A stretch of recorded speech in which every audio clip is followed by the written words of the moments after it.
one of the things that business owners forget a lot is to prepare for their own retirement. Hi, my name's Nick Palavita, and today I'm with a very special guest, a certified financial planner, a chartered retirement plan specialist, and president of National Pension Partners, Max Couliet. Max, tell me what you do at National Pension Partners.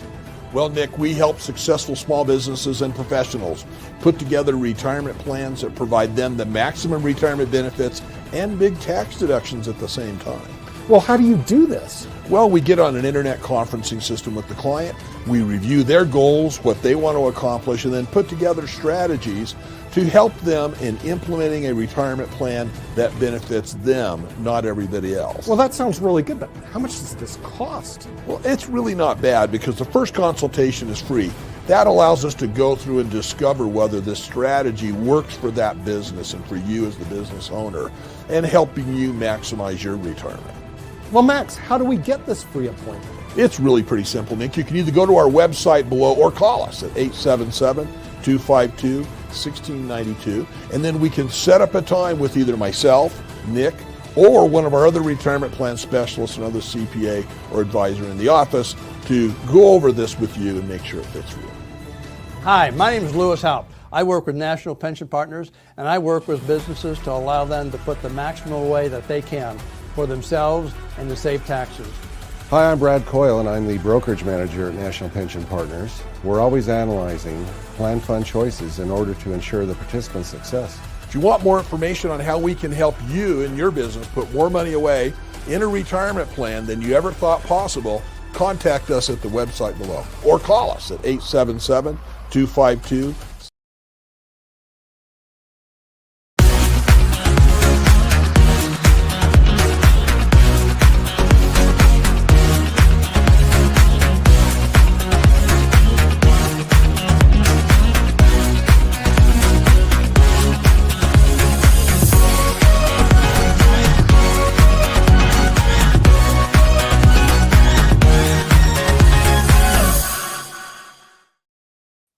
Hello, everybody. Welcome to the media show on the Pod TV network, where we're going to discuss all media. I did notice the other day that there's another media show on the BBC. So we're not the only game in town as I watched media show on BBC. But what the BBC doesn't have is what we have, which is the Hulk of the media. And this person has over 100 years experience in the media, who's actually has media background, and that's none other than Mark Lee. So we introduced Mark Lee into the media show, which they don't have on the BBC. I don't know why you're not on the BBC show. I don't know why I'm not on the BBC media show. Maybe they need to get me on there. But the problem would be that, they speak that very proper English and everything like that. So I'd be sitting there and I might be stumped by some of their speaking habits and all along those lines. But I think I could master it even on their show and even along those lines. I do have a couple of questions for you and everything, because last week I had the pleasure along with Kim Calhoun of interviewing Dean Butler and Allison Arngem, who played the bad girl on Little House on the Prairie. So I was Little House on the Prairie slightly binging on this morning and everything, and I noticed something that they had that was even back in the 70s. So I'd love to hear your thoughts and to Toby's thoughts about this. Should media, and particularly sitcoms and dramas, take on the social issues? Because one of the issues that I saw on one of the episodes was there was a young kid that was dying of leukemia. He actually got to San Francisco, and after he got to San Francisco, there was a stagecoach, and the stagecoach had a passenger that was also going to the ocean and all along those lines and everything like that. And the person that let them borrow his stagecoach was none other than William Hearst of the famous newspaper family and all along those lines. So they touched on that, and they kind of implied, because they showed the kid going into the ocean, and you got the idea that he might even be walking into the ocean, which we all know would be a form of suicide. So even though this TV show was, I believe, in the 70s and all along those lines, they touched on leukemia, they touched on the notion of medical or not so much assisted suicide, but suicide and everything like that. And then there was an episode featuring one of the main characters' sister, who was definitely on the heavy side and was working at a circus. So they touched on the topic of fat shaming and all along those lines. So I just wanted y'all's thoughts on the use of media and particularly the use of television shows to bring about discussions around hot topics and everything like that. Like I said, there were other ones that I could have mentioned as well, but definitely that was one, including teacher testing, that was touched on, because in one of the episodes, Nellie actually said there would be no history on the test when she knew that there would be history on the test, and all along those lines. Because I think I saw about 4 or 5 episodes, and that was after having done the interview with those characters. I didn't even watch that much Little House on the Prairie when I was a kid, but I thought I'd go back and watch some of the past episodes and everything like that. But just what is your thoughts around this notion of using the media to discuss social issues? Okay, I hate to admit it, but I did not watch much television throughout my life. So if you ask me, how many episodes of Little House on the Prairie did you watch? I'd say 0. How many of Seinfeld did you watch? 1. How much did you see of Friends? I don't think I saw any of them. How about Cheers? Nope. And I know that one of our producer's sisters was the producer of Cheers, but I never watched it. Honestly, I'm not a fan of television, period, the end. Now, in terms of the social issues, yeah, sure, they can cover social issues. I don't see any problem with that, What's wrong with that? If they want to make social statements, if they want to go woke, I don't really care, It doesn't make any difference to me, because I'll just turn the television set off, or I won't even watch it. So, you have your freedom. So if you want to put in all the liberal garbage stuff, go right ahead. I'll go play chess, which is what I spend, unfortunately, a lot of my time doing, or traveling, or watching travel shows, or doing something else, reading good books. So if they put social issues on, I really don't care. And if I want to see it, that's fine. If I don't, I just won't see it. But my preference is actually documentaries. Okay, I think the documentaries are a good way to go. If you have things you want to talk about, put them in documentaries. I did notice, though, our media is really screwed up, especially the CNN network. Oh, they are so biased. And MSNBC, they're so biased. And Fox, they're so biased. In other words, like, watching media is just, it's horrible. I mean, you're honestly, I think you're better off reading a book or doing something else. I'm doing real estate transactions. And that's part of the reason I had to leave, is I had to sign some contracts to buy real estate, and I have some deeds, and I got phone calls coming in. So anyway, that's me. Speaking of which, I got another phone call coming in. So I'll leave it to Jacoby. So he disappeared. He got a phone call. But what's your take on that? 'Cause like I said, I was actually enjoying those episodes, and like I said, I probably had seen them back in the day, or might have seen a couple of them. Don't remember how many I watched back in the day of Little House and everything. But definitely, it was interesting because they touched on some issues that even some of our modern day TV shows touch on, like healthcare, and you used the example of the kid that was dying of leukemia, and definitely the whole notion of fat shaming, which I know has been on some modern issues and all along those lines. And I even think that maybe Queen Latifah in her new remake of Equalizer has done some discussions around some things that have to do with different social subjects and everything, even like whether you should go to college or not. Because I know that's one of the issues that was going around with the Equalizer main character's daughter, and whether she was going to go to college and get accepted into college and things along those lines. But I just wondering y'all's take on this notion of using the media to address social issues. Yeah, that's what pretty much most shows do. I'm happy with it. I think it's a good thing. Comic books, yeah, touch on social issues. That's good writing and production allows you to get away with anything. If it's crap production with sucky writing, then no, I'm not in favor of it. But I mean, if you look at all the cartoons, I mean, Yosemite Sam from Bugs Bunny, that was all social issues. That's when cartoons originally were made for adults. Yeah, they were made for adults. Social issues. Speaking of social issues, Black Mirror is back with a new season. I hadn't started it yet. Did you start it? Yeah, I've seen about half of the episodes, and they're good. They're really good. What's the name of it? Black Mirror. Black Mirror is the modern version of Twilight Zone, where every story it's a bunch of self-contained stories. And Each What, episode. what distribution network can you watch it on? Because I got Amazon, Netflix. Apple. It's Who is Netflix. it? It's freaking Okay, Netflix. I have Netflix here too. But every story involves the impact of high tech, new tech on people, and it's usually not in a good way. Really? Okay. Well, I mean, one of the important things I think about media is trying to find out what is good. In other words, what's good to watch. There was one I saw, the Ladies' Companion, and I don't know which distribution. I think it's on Netflix, but I'm not sure because we got it on Movie Star, which is I think it's on Netflix. Okay, but if you haven't seen The Ladies' Companion, it is worth seeing. It is really very well written. It takes place in Madrid in the 1800s.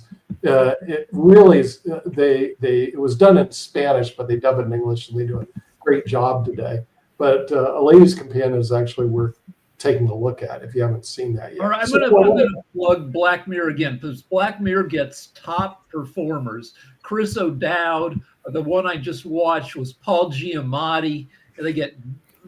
And the special effects are great. It never looks cheesy. It's just a quality show. Yeah, speaking of quality shows and everything like that, because you mentioned this earlier, Nick, and you said that you are a fan, and it used to be a big part of the North Carolina community, and particularly the Durham community. There is a Sundance-like film festival called Full Frame. They concluded, I believe it was last week, and everything along those lines. And they had some films that won awards, because they do give out awards. They give 9 awards for a combined $45,000 in cash prizes. And among the winners was a film about the farm community called Seeds. And it was written by Brittany Shine. And I'm trying to get Brittany Shine to come and talk about on this network, where she did a portrait of a centennial farmer in the geographical South. So this was a narrative film examining the decline of generational Black farmers and the significance of owning land and everything like that. And there was also one called Perfect Neighbor, and then a short that was called Perfectly a Strangeness and everything like that. And then there was another one that was called Come See Me in the Good Light and The Devil is Busy. So those were some of the other winners that existed. And so, like I said, they've got a number of winners, including one called The Other Side of the Mountain and everything like that. And I'm trying to get some of these folks to come on the shows, including one that dealt with human rights called Speak and everything like that, which it examined a significant human rights issue in the United States. So they deal with a lot of issues, kind of like that issue-oriented stuff. So sometimes they are documentaries that do it and everything like that in that space. So definitely there's some great ones that folks might want to check out, and who knows, we might get some of the filmmakers to come on to this network and everything like that. But I just wanted y'all's take on, as you just said, the importance of documentaries. I've got a recommendation. Errol Morris. Look for anything by the documentarian Errol Morris. Oh yeah. Hey, speaking of good producer and directors, I saw one by Frank Capra, or Carp, whatever his name is. Anyway, he did It's a Wonderful Life, and he did another one that doesn't get much love. In other words, like Waiting to Die or something like that.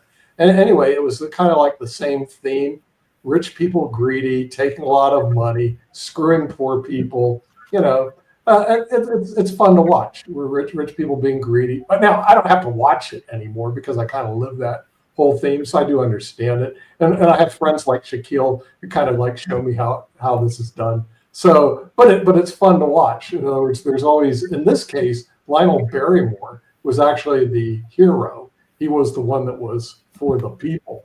And then I think it was Arnold who was the bad guy, and he was the rich guy who was driving these poor people into the dirt for his profits. I mean, those stories. Speaking of people driving people into the dirt, here along those lines. But I was going to get to the other major news story in the media, and hear Shaquille's thoughts around this. But one of the people that Trump has targeted is CBS. He says he wants to have them pay some fines and everything because of their coverage, partially of the Zelensky meeting and some other things that were going on and everything. But I just wanted everybody on the panel's take on Trump versus CBS. He has filed a lawsuit against CBS. Is this a rightful lawsuit, and what are our Well, thoughts? I gotta see this. Let me give the specific background. So Please. before the election, CBS ran an interview with Kamala Harris, and Trump said it was edited deceptively. Now, most things that end up on TV get edited in some way. He's saying that they edited hers in order to make her look better. And he's suing them over this for $20 billion. Now he's threatening another multi-billion dollar lawsuit after CBS last night did a report on the annexation threats against Greenland and the U.S.'s involvement in Russia-Ukraine. He didn't like their reporting. He wants to sue them again and have the FTC pull CBS's broadcast license. Whoa. Okay. I'm looking for the lawsuit right now as we speak because this could be very exciting. Has the suit been filed yet? Yeah, it was. It's been going on, but lawsuits take a while. I know that, but I'm just curious as to. I'll look at a copy of the complaint. And it says CBS appears poised to settle Trump lawsuit over 60 Minutes. Yeah. Are you kidding me? See, they're going to settle. That's no fun. No, what's really fun is going to trial, going all in, baby. Filing counter complaints and fighting like a dog. Okay, but that's not how corporate America does it. They settle. But let me back you up on that. That even that I've been involved. I have sued one entity, and it cost me a ton of money and time. But one thing, and I got my ass handed to me. But one thing I enjoyed was how annoyed it made the opposition. That it does. If you don't win, you're a pain in their ass.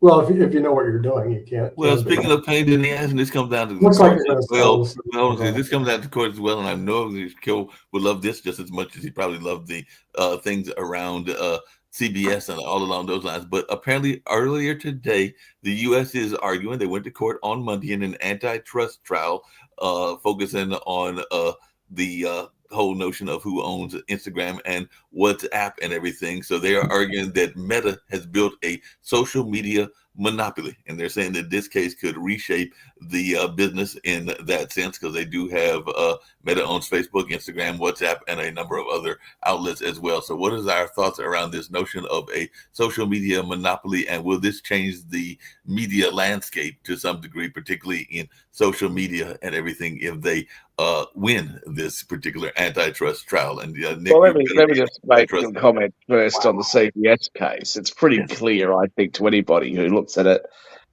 rationally, that the interview with Kamala Harris was definitely edited in order to make her look better. And I don't think that anybody other than Jatovia could make the argument that it wasn't edited that way. The media around the world, but especially in the United States, is extremely biased. Fox and right-wing media is extremely biased towards the right, and will always try to make the left look, terrible and incompetent and spendthrift. And left-wing media will always try and make their own side look really great and flowerful, fluffy, and they're the lovely people, and they're all about love and inclusion. And the right are these sort of mean-spirited, nasty people. That's always the case. But I think that that the CBS interview, it was very, very clear that Kamala Harris's answer was edited. And when they did finally release the unedited portion of it, I think most people looked at that and thought, well, yeah, I mean, they edited it to make her look better. I think that's very, very clear. As for breaking up big companies like Meta, look, I'm not sure what difference it'll make. I like to see, multiple companies competing in the same space, because it makes for great trading when you're trading their stocks. But, if you have a look at Standard Oil, once Standard Oil was broken up into those five major companies, essentially operated as a cartel. And I would tend to think that you'll probably find the same thing would happen if you start to break up some of the bigger tech companies. Toby, come on, Abby. Yeah. Come on, Toby. Get those gloves on. Get those gloves on. If I can talk, I will. Okay, well, you just just off the point floor out, here, just to Counselor. point out the footage that was unedited. I can actually bring it up right now. What ended up happening is he asked the question, and then she began to answer. A child came in the room. They had to break. Then they had to come back. I've got the unedited footage. But also the irony of that comment is the fact that Fox does the same thing with Trump. Exact same thing. But the thing is, it's not to make Trump look better. Well, actually, in a roundabout way, you can say that. But no, they just chop out pieces. It's a normal interview process for anybody who's been in an interview. Matter of fact, I was just in one just recently, and they're going to do the same thing with my interview that they did with the people, the same thing they did with Kamala Harris. So the argument itself is ridiculous. It is a partisan argument because it keeps the base in line. It's the same. It's the reason why people come back and say, oh, well, Trump is doing the right thing. No, it's just this is what he's doing. The scary piece about it is that he is bullying the media because the reason they have to settle, you don't have the money to go up against him at this moment because he's using the federal government to sue these individuals. So you don't have the money. You don't have the well, how do you think the rest of us feel when the government does it to small business owners? So he's bullying these media companies so he can say and do whatever he wants without being challenged. That's why I do get to go to quite many press rooms, and I get to go into some of the private interviews, and that is standard procedure and practice in many cases is to edit them. I've saw many of Trump's interviews with Sean Hannity, where Sean Hannity had to ask him the same question 3 or 4 times, and then finally say, please just focus and answer the question. Okay. And then I got to see the whole stream, but then when they finished and cut it, it was just the question. But you were beginning to think that even I think Sean was too, God, this guy has lost his mind. But maybe it's the fact that he just gets interviewed all the time. But they do edit. And to say that they edited something to make her look better and not him, that's not as they added everyone's. They added everyone's. I think that you have to put this into context, right? The guy gets shot, right, at a rally in Pennsylvania, and the reports come out. Miraculously heals like he never got shot. They edited his ear. It looks sorry, a whole lot I'm sure I was better. halfway through saying something. Hold on a second. Let Shaquille finish. He was making a point. I didn't see a scar on his ear. Just kidding. Shaquille. He gets shot, and the reports that come out, not just in the US, by the way, UK media, some Australian media, reported he fell after being startled by a loud noise and things like that. I mean, the amount of bias that there is in American media, the fact remains, you guys can make all the excuses you like. The fact remains that US media is the least trusted of any Western media in any Western country. That's not a good thing. And it's closely followed by the UK. That's not a good thing, right? People should be able to trust their media. Now, I'm not just picking on the left media. I acknowledged in my response before about CBS, I acknowledged about what Fox News and right-wing media does. I totally acknowledge that. Okay. I think that people should expect their media to be a little bit more objective. And this is an example, like you guys have used examples of Donald Trump and how he's treated by Fox.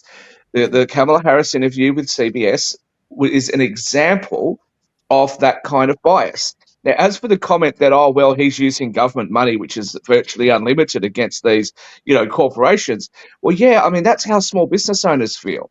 That's why I've been saying the whole 5 years I've been coming onto this network that small businesses struggle when regulatory agencies and prosecutors find novel ways to prosecute them, and they've got unlimited amounts of money to do it. So you're the side that wants to have more government controlling more of our lives, not my side. You're changing the topic. Now let's get back to the topic. Wait, let me say a quick thing. Well, no, I'm not changing the topic at all because you're complaining about the overuse of government power by Donald Trump. Correct. Well, Correct. if that's your complaint, join my side of politics, champ, because you're the one that wants more government control over our lives. Let Rick go, because I was going to jump in. Right. So yeah, our media is not trusted, and in some cases isn't trustworthy. I don't think Trump suing the media is going to clean up the media. But a few minutes ago, I mentioned the documentarian Errol Morris. I sat down for a 10.5-hour interview with him that was turned into an hour interview. So obviously they had to do some freaking editing. All right, and now a question for Jacoby. Whose kid was it walking into the Kamala Harris interview? Did she have a kid ready to deploy if a question went wrong? No, it didn't walk into the interview. It was in the background. I've got the interview and all the other stuff, the unedited interview. That's but whose kid? It was hers. They were at her house. So again, to get back to what Shaq was saying real quick, Shaq, you said that you saw some media outlet, random media outlet, that put out after the assassination attempt that, oh, he fell because of a loud noise. I would like for you to produce that, because absolutely nowhere I saw, and I'm talking about right wing, left wing, center, middle, whatever, everybody talked about the assassination attempt for months. And then when the other one for months. So again, when you're saying you completely misquote what I'm saying. We have an issue right now. You bring up these random accounts that you say you saw, and this is the way it is, when nobody else sees that. Nobody else saw that. It was months on end that we saw about the assassination. Let me respond. Trump took that, moved the Obama photo, which he has every right to do, and put up the Trump photo of the assassination attempt, which became the calling card for that actual campaign. So for you to argue that, oh, some random place put up this, so that is what the media always does. What random place? Please produce that. And can you please, because I want a fact check on that. Can you please tell me where you saw that? If you cannot, then I cannot trust you, who is in the media, to tell me the truth. Have you finished? So I didn't say that media, I didn't say random media either, by the way. But I didn't say media described it that way for months and months. I said in the immediate aftermath of the assassination attempt. Okay, well, CNN did it. CNN did it. MSNBC they actually went straight to an assassination attempt. I was watching it. That's not you true, cannot tell me what I was watching. So please give me someone. Show me. We can look anywhere on there, because what you're doing right now is gaslighting. And that's not you when you're gaslighting. Jacoby, that's not true, because we actually had a Media Mondays show straight after this. Yes. And if you go back and have a look at that Media Mondays show, we actually discussed the assassination attempt. You did not at any point say, oh, well, you know, CNN said it was a loud noise. Again, you're gaslighting. Tell me a place. It's hard for me to gaslight if I can't speak. We discussed this on the following Media Mondays show, that for the first, period of time after the assassination attempt, that these were the initial reports that came out. And you actually said to me, okay, Jacoby, if you're going to keep talking over me, you might as well. I'll mute myself. You go. I can bring up that YouTube. Shaq, the problem, what you're doing, again, you're lying. You're gaslighting. You're saying, oh, there's the assassination attempt, but the media was pointing this out. No, the media did not. They could not say that, oh, well, it was an assassination attempt. It was really just a loud noise and he fell. No, everywhere reported it. Everywhere talked about the blood. Everywhere talked about them escorting him out. Everywhere, even us. You never brought up anything about, hey, this is the loud noise thing. Oh, I saw that somewhere. You never said that day. The thing is, this is where the gaslighting and being dishonest comes into play. And this is why I'm pushing back so hard against you. It's very hard for you to call me being dishonest if you won't even let me speak, mate. And lie. Now I'm a liar. Very hard for you to make that accusation if you won't even let me speak or finish my sentences, right? You are misquoting what I've said. Now, in the immediate aftermath of that assassination attempt in Pennsylvania, that is what was reported. We had a show about it. We actually discussed it on our own show in relation to how media initially covered it. Now, I am not suggesting that media continued to cover it that way for the months afterwards, but then there was speculation in the coming weeks afterwards, or the weeks following that event, that he wasn't really shot at. That it wasn't really a bullet that had grazed his ear. It was actually the teleprompters and debris from the teleprompters and all these sorts of things. There were all these sorts of theories. But the truth of the matter is that initially, when it first happened, the initial reports that came out from CNN, MSNBC, CBS, and many of the others was that he fell off the stage, or he was startled by a loud noise, or something like that. That is what was initially. But well, you know what, Jacoby? If it's not true, I'll tell you what. If it's not true, let me finish. If it's not true, Jacoby, let me finish, please. Jacoby, let me finish, please. That happened. Could you please let me finish? Then you point out, yes, the conspiracy theories, even Could you let me finish, was joking please? about the conspiracy theories just a little bit ago, if you didn't notice. So that actually started bubbling up afterwards, talking about how, yes, he probably wasn't shot. If you could let me finish, please. If it's not... All that conspiracy stuff happened afterwards and still continues now. But the initial response, the initial everything for the months, which became his calling card on that campaign trail, was the fact that it was an assassination attempt. Absolutely nowhere. I noticed how you tried to pigeonhole it now down to Pittsburgh when you said it was outside of the country to start off with. This is why. What are you talking? I never said anything like that. I never said anything like that. I didn't say Pittsburgh. I never said anything about Pittsburgh. No, I didn't. No, I didn't. This is why it started. Come on, you've got to let me say something at some point, Mark. Come on, this is ridiculous. Yeah, this is why it started. Because I want to get to another topic, but before you want to get another topic, he's called me a liar. I would like to respond to it. If you let me finish, Shaquille, I want to hear your response. Oh, now I've got to let you finish. I said I want to hear your response, Shaquille. I didn't say anything about you, Joey. I said you were trying to respond to it. Thank you. Firstly, I didn't nail it down to just Pittsburgh. What I said was in the immediate time after the assassination attempt in Pennsylvania. The reason why I specified Pennsylvania is because I was differentiating it from the other assassination attempt that happened at Mar-a-Lago, or Florida, wherever it was. Now, secondly, yes, that was the initial report. I didn't say that was a report for the weeks after or for the months after. I said that those were the initial reports that came out, and we discussed it. Now, if you think that I'm a liar, right, if you think that I am misquoting or misrepresenting what mainstream media reported at that time, I'll tell you what, right, I'm not that big a person. I'll be in the United States reasonably soon. Take this video, send it to their lawyers, and have them sue me for defamation. No, how about this, Shaq? How about this? Let's do the easy part. You said these initial reports. The stuff doesn't delete off the internet. You can find it right now. You made a claim. But you're the king of Googling, not me. I'm on my phone.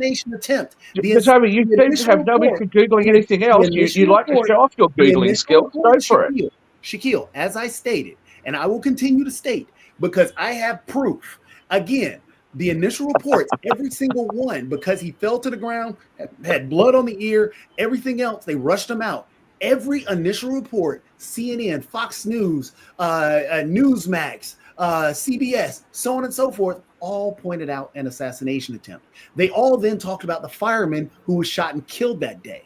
But then that began to go by the wayside because then it became the assassination attempt. Again, everything was about the assassination attempt. Absolutely nowhere said, ooh, he just fell. There was a loud noise. Absolutely nowhere had that initial report. Even when we talked about it on the next day on this channel here, nobody on this channel said, "Oh, he just fell." That's what they were saying at the beginning. Nowhere was saying that. Yeah, well, that's look. I don't agree with you, and our viewers can go and fact check us. So again, I will agree. Factually speaking, conspiracy theories are there. They started to really bubble up quickly. that the initial reports happened about these. Right, just have you've said your point. I don't agree with you. Let our audience fact check running this. wild now. There have been plenty of conspiracy videos that have been made talking about it here now. So we're on the same page, except for you starting out saying the initial reports were a lie. The initial reports where he fell. Nowhere said that. Absolutely nowhere said that. All right. Well, You've said your point like really emphatically. I emphatically disagree with you. You're the one that is so good at being able to look things up on the internet, so you go for it. Incorrect. And in the meantime, our audience has got, and you're still speaking over me.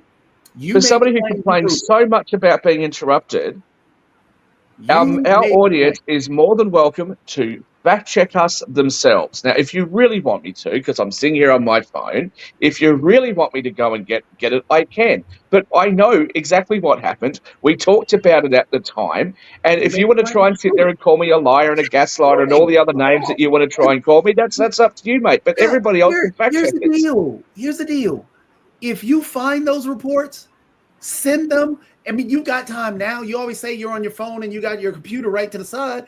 But if you find those reports, I don't have my computer right to the side because, as you know, I'm traveling. If you prove me wrong, I will fully apologize. Shaq, you were right. You were so right. I will fully apologize. But tell me, what makes you think that you are an important enough part of my life that an apology from you is going to make one little tiny iota of difference? Or the people that tune in, or the people that tune in, right, who watch you, they're going to be your fans no matter what. The people that tune in who watch me, they're going to be my fans no matter what. Do you really think that anybody cares about an apology from you? You're wrong. You've called me a liar and a gaslighter. Yep. Why don't you look it up your bloody self? Because it's not hard to find. Nope. Because everybody knows that you are lying on that. You are gaslighting. You know what everybody knows. You know what everybody knows. No, hold on a second. Hold on. Because I was going to get to that. Like I said, I was going to get to that other topic that I want to get to, which is actually in both of your lanes and everything. I was hoping that Rick was going to still be here, but he had to bail. But LinkedIn co-founder Reid Hoffman last year created a AI version of himself and posted a Q&A conversation with Reid AI and everything. Huh? Rick's back. He's sitting backstage. I was looking at the news stories. I didn't know that Rick was back. I don't see Rick back. No, Rick's not back. So Rick's not back.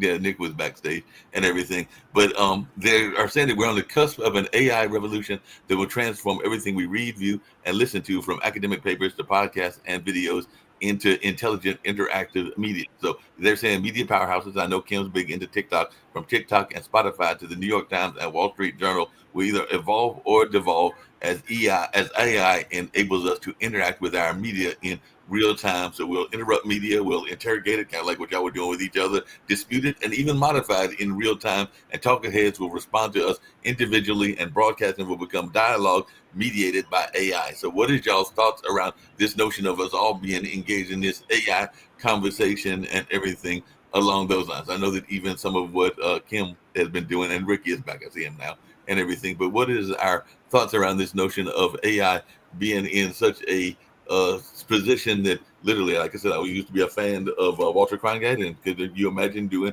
AI conversations with Walter Cronkite if he was still living and everything like that? So what is our take on this notion of AI influencing our media? So we were talking about this, you and I and Lance and we were talking about this last night. So everybody here is among a generation that will not have grown up with AI all the time. The millennials were the first generation to grow up with internet all the time.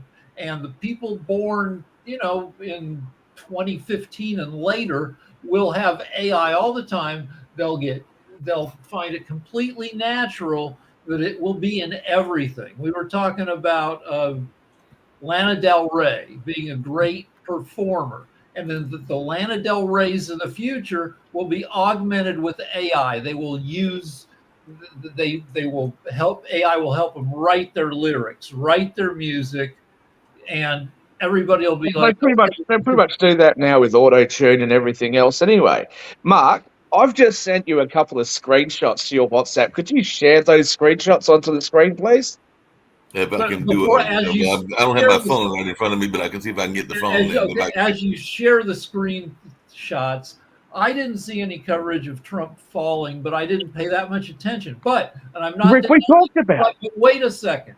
That everybody knows, in America at least, that when there's an incident, the Secret Service tackles the president.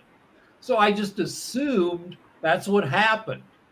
That, I mean, there were bullets flying. There's a picture of not the bullet that hit Trump, but a different bullet. There's a great picture of Trump's head, and then there's a bullet whipping past his head.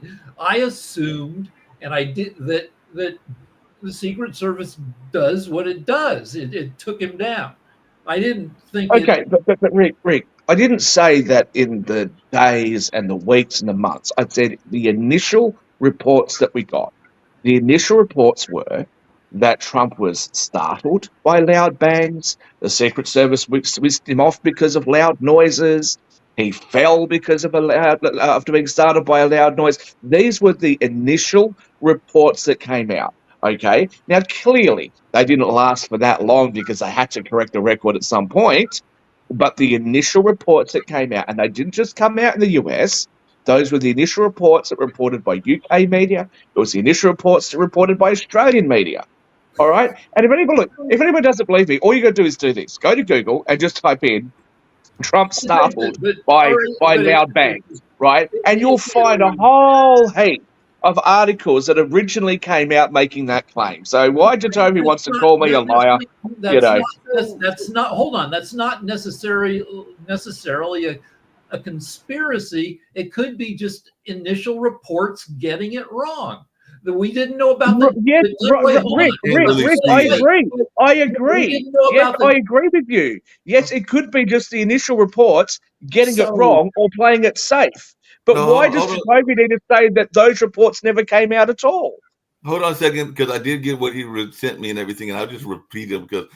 Mark, I'll drop it into the chat window if you want to share it on your computer. I dropped the Google link into the chat window. Okay. And Jacoby's just going to sit there and laugh as if, he'll come up with some excuse for it. I've actually got an article here. I've got an article here for you, Shaq. Got an article. Let's see what the actual article says, though. See, this is, Google works. Google works. So, Trump we didn't know about the. We didn't initially know about loud noise that startles former president in the crowd. He's getting tackled on stage. They're showing. Former President Donald Trump was rushed off stage after loud popping sounds rang out as he was speaking to his supporters in Pennsylvania. Trump was removed from the site by Secret Service with his fist raised after noises. Trump reached for his ear when the noises happened. He appeared to have blood on his ear and cheek as he left the stage. People began screaming. Oh, so you didn't read the article. You just went with the whole top. So it sounds like what the problem is you don't read articles. It sounds like, Jacoby, what the problem is that you don't see the edited time, right? So they release an initial article, then they go back and they edit that article multiple times. And it sounds like you obviously either don't understand that or you're doing exactly what you, with glee, accused me of doing, which is lying and gaslighting. I mean, that's what really happened, hey?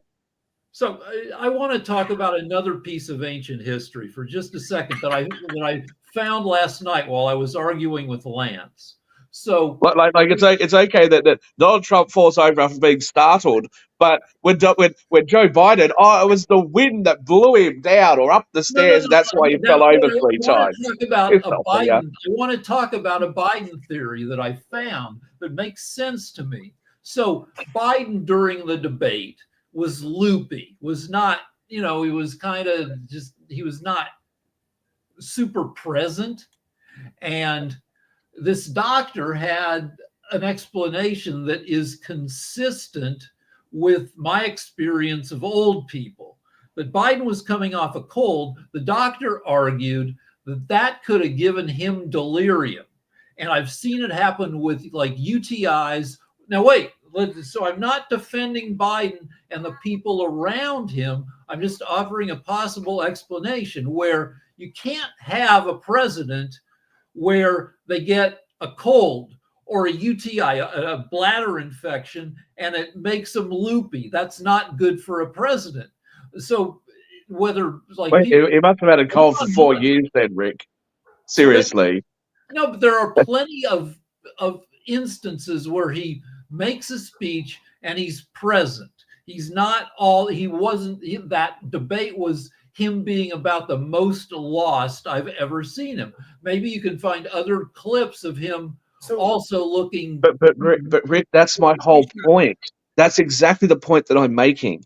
See, I have a slightly different perspective from you guys because I'm not sitting in the United States. So I get to see various media sources from around the world, okay? And it was very, very clear that these sorts of mishaps were happening on a very frequent period, very frequently during the entire period of his presidency. But I'll also remind you, Rick, that you yourself have said previously on a previous shows that when places like the LA Times and different places don't take the same sort of positions that you like, or they appear to be going to the right, you stop watching them. So the fact that you haven't seen, hang on a second, the fact that you haven't seen the same stuff that we've seen should make you think, well, hang on a moment, why is it that the media that I'm trusting to give me information is actually sanitizing the information or giving me information that's misleading? And that's the problem, in my opinion, with US media, with UK media, and to a larger extent now, even some Australian media is beginning to behave that way. We didn't quit the LA Times. We cut back on it. I found out we were spending $1,400 a year on the LA Times, on a newspaper that's gotten increasingly crappy. So we just cut it down to the weekends. The point is, Rick, that your impetus for that wasn't the financial aspect. The impetus for it that you had stated was that you're unhappy with the right-wing shift that the LA Times was taking, and you also criticised New York Times. You criticised New York Times polls when they came up with poll results you didn't like. This is the issue. People are deluding themselves. People are deluding themselves and allowing media to lie to them, and then when somebody actually points it out, that person ends up becoming your enemy. All right. I don't really care. I don't live in America. What's happening with your education system and everything else doesn't really affect me that much. But I can tell you how it is. And if through my eyes, this is how it is. You're being lied to constantly. All right, but we didn't quit the LA Times. We found a cheaper way to consume it. We went to weekends only. We get a physical paper on Saturday and Sunday. The other 5 days a week, our subscription lets us read the whole paper on our phones for $300 a year instead of $1,400. And yeah, initially I was pissed off that the paper gets thinner and thinner. It's 24 pages some days, and yeah, they hired some columnists. But anyway, we didn't quit them. We just kind of. But you're still skirting around my point. The point is that, and I'm not just picking on you, I find this around the world, that people tend to gravitate towards the media sources that back up their already held beliefs. And what we're seeing is that people tend not to fully see what other people are seeing. And so what ends up happening is that somebody like me says, well, actually, hang on, there was some bias in this report. People like to tell you, go, oh, no, that can't possibly be the case. No. It is the case. Hold on. Wait. Let me say, hold on. That I gravitate. Now I'm really lazy. I go to a single source, which is at the intersection of being reliable as like a news provider and convenient, and that's Drudge. Now, Drudge used to make me crazy. It moved towards the center. Now it's pretty centered. I think it offers a good assortment. And then my wife tells me I'm missing out on a lot of news because I'm lazy, and she has different sources. So what you're saying, Shaq, is very, very true for everybody, including yourself. We all find and gravitate towards areas that we try and find that backs up or helps us out in not only our argument, but our values that we consider. We all do that. And the big thing is what you're speaking about. Yes, we should all, including yourself, get outside of the bubble. Because when we get in our zones and get stuck in our bubble, we miss a lot that is out there. I'm not in a bubble. What do I care what's happening to you? Let me point out. Yes, you are. And what bubble am I in? You do, as much as you don't want to believe it, you do. What bubble am I in? What bubble am I in? The Republican bubble? Is that the claim that you're making? Shaq, you do lean conservative in a lot of ways. You do. In what ways? Name something. In a lot of ways. Name something I'm conservative on. Shaq, No, seriously, name something I'm conservative on. Name something that you lean more towards what Trump is doing or what the MAGA world is doing. Trump's not conservative. Trump's not a conservative. Elon Musk is certainly not a conservative. So you don't think any of the policies that they're putting out or that they have put out are conservative? I didn't say that. I didn't. What I said was he himself is not a conservative. You're proving my point right now. Because when you sit there and want to say that, oh, well, it's not really conservative, so even if I agree with him, I'm okay. No, I mean, he puts out some conservative policies. He really does. Yes, I agree with you. He tries to be this populist, which he's not. He tries to be this conservative, which on some of the ways he's not. Same thing with Elon Musk. Elon Musk is now leaning into the conservative in this mindset, how he's doing. So again, we all do it. It is a natural thing. It's not a bad thing. It's just that what we do as human beings. And when we fall into these traps, sometimes we need to get out of our bubble, which I agree with what you're saying. I don't know what you're just tell me. I don't lean conservative at all. I do it as well as Rick does it, as well as Mark does it. We all do it. It's just being able to admit that you do it. That's when we, as people, are able to venture out of that bubble. But you don't want to agree with that because you want to go to CPAC, who you said that has said that has invited you to speak. Oh, well, CPAC isn't conservative. Turning Point Australia, which was a spinoff of Turning Point USA. Oh, that's not conservative at all. But these are the places that you go. Yeah, right. Okay. So let me respond. Let me respond. Now, firstly, I've never been invited to speak at CPAC. I was invited to CPAC, but so Conservative Political Action Committee. It's got conservative in the name. Turning Point Australia. Yes, Turning Point Australia is conservative, but not all of the guests that show up on their show are conservative. I get that. Right? Yeah, if I was invited onto CNN, does that all of a sudden make me a lefty? Nope. Okay. Nope. I was I've been involved in the Chamber of Commerce, as you know. I represent or have represented small businesses, and I've been a small business owner myself. Okay. So the main thing I advocate for is more assistance for small business owners and lower regulations. Now, that puts me on the centre right, okay? It doesn't put me on the conservative side of the equation. It puts me on the centre right side of the equation, which is fairly moderate. And moderate lefties and moderate righties pretty much get along because the positions that they have are pretty similar, okay? What you want to do is every time I point out the blatant hypocrisy of your extremely progressive positions, you all of a sudden respond to that by saying, well, only a conservative could possibly call out the ridiculousness of seeing biological males in girls' sports or, trans in kids and putting them on puberty blockers and all that. Oh, Shaquille must be a conservative. All right, it's ridiculous, and I notice how you don't really want to respond to the fact you've picked one article that was edited, and you don't want to respond to the fact that all of that whole big list of articles originally reported that he was startled by loud noises. Right? You don't really want to respond to that. But to listen to you before, no such report ever came out. That's what you said. No such report ever came out. Everything talks about a fireman dying. It's just there, but you want to ignore it. Because it's been edited. You can even see the edit timestamp. This article was edited at such and such a time on such and such a date. Come on, let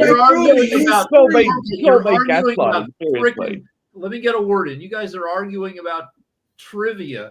I Googled based on, Trump really isn't conservative as much as he's a package of policies that he likes and that he thinks will get out the base. And so I Googled who was the last truly conservative president, and Google threw back at me Bush, Reagan, Calvin Coolidge, and Jimmy Carter, because we had a guest on this show, who spent an hour, he wrote a book about how conservative Carter's fiscal policies were, and they opened the door to Reagan. And in a lot of ways, he was in lockstep with Reagan, which was totally surprising to me. But well, I'm not sure I'd agree with that, but obviously the Iran Contra issue, torpedoed the late Carter's presidency. But look, we have obviously got a diverse set of opinions around the world on all sorts of political issues. What somebody like Donald Trump has done is he's managed to get, I think, a very wide tent of people. Okay, the Democrats haven't done that, and Republicans prior to him hadn't done that. Okay, and that's why, Jatov, you can shake your head. What exactly is the approval rate right now of Democrats? It's like 20% or something. It's like amongst the lowest I've ever seen them at. It's ridiculous, right? So what you've seen is a lot of disaffected Democrats that have left the Democrats and switched over to the Republican Party, right? Now, will they stay? Probably not. This is what we saw under Brexit. In the UK, we saw a lot of disaffected Labour Party people that came across to the Tories and have now gone back. All right, and that's probably what I expect you will see over the next 10 or 15 years happen in the United States. No, you won't, because let me explain why. Oh, what are you, a clairvoyant? Let me explain why to you. Okay, as you pointed out, in this election, for example, you want to talk about disenfranchised Democrats and blah blah blah blah blah blah blah. That's not really happening. You got. It's not happening, dude. You just lost every swing state, the Senate, Shaq, the House, the popular vote, the Supreme Court. Listen, Shaq, it's not happening. For example, you want to talk about the disenfranchised Democrats. The ones that you can bring up are RFK, who was supposedly a Democrat, but Democrats didn't really claim him because he was a crazy dude who was a conspiracy. Really? Kennedy wasn't claimed by the Democrats prior to him making some comments that they no longer agreed with after being lobbied by Big Sugar. This is where, again, your conservative values going on these places like CPAC and Turning Point USA and giving these talking points, that shows that that's where you lean. So let me explain to you again on the broader view that is not dealing with just coming out of one camp. I'm talking about looking at all the information. For example, in terms of your disenfranchised Democrats, there were people who were upset at the Gaza war over what was going on with Biden. That was a problem. And Biden lost those individuals. Yes, they voted for Trump. You know what? They're now regretting their vote because now Trump is talking about genocide. Here we go. Here we go again. The Democrat talking point at the moment is that all of these Trump voters regret their votes. They don't regret their votes because Trump is doing exactly what he said he was going to do, unlike the guy that you guys elected back in 2020. That's all I'm trying to get out. Hold on. Let me throw a bunch of numbers at you in the closing minutes. I know. Hold on. Rick, what you got? I have poll results that say nobody's doing very well. The Democrats, by a narrow margin, are doing the worst. Let's do them. This is strong. UMass Amherst poll that just came out today or yesterday. I'm adding strongly approve and somewhat approve together. Trump gets 44%, Congress 29%, Supreme Court 38%, Dems tie Congress 29%, Republicans 41%, Pete Hegseth 32%. But we're not going to have time to go through those numbers. Let Jatov finish what he wants to say. Everybody's pissed at everything. Yes, and the country, with good reason. The country right now is angry. I'm not saying the Democrats are doing better. I'm telling you right now, when you're talking about disenfranchised Democrats going to go over to Trump, that's not happening. Everybody's mad right now. And I'm not Jatov. We only got a minute or so left. Let me finish this. And you're going to take the whole minute? No, I'm not. If you keep interrupting me, I will. So what I'm trying to point out, because I'm trying to agree with and show that Rick's polls are spot on. People are mad. People are leaving both parties. People are leaving everywhere. The Venezuelans who voted for the Hispanics who voted for Trump, who went in for, 50 some odd percent, 50, 60%, are leaving Trump because of his deportation policies. They are not liking that. So they're not going to Democrat. I'm not saying they are. I'm just saying they're leaving Trump. and all these places are leaving Trump. So you're not having this mass exodus of Democrats. Yay, we're going to Trump. It's not happening. Nobody's going anywhere. Okay. They hate All right. both So parties at this moment. what That you've done is what's you've. going on. And Rick just proved it based on his Okay, numbers. can I respond? Can I respond? I've got 30 Yeah, seconds. you got 30 What seconds. you've done is Go, you've go, actually go, go. changed the goalposts of that conversation halfway through it. We were talking about what caused Trump to win the last election, and then you start talking about Democrats are no longer leaving. All right. And what you're doing as well is you're repeating this Democrat talking point that the people that voted for Trump are unhappy and they're angry at him and they're really upset. No, they're not. You know why they're not? Because he's doing exactly what he promised he was going to do. Unlike the guy that you supposedly elected in 2020, this guy, Donald Trump, is actually doing what he said he was going to do. He is keeping his promises to the best of his ability. Because the what I say we're going to do is we're going to leave it till next week because we're past the hour. We'll see you then. Bye-bye.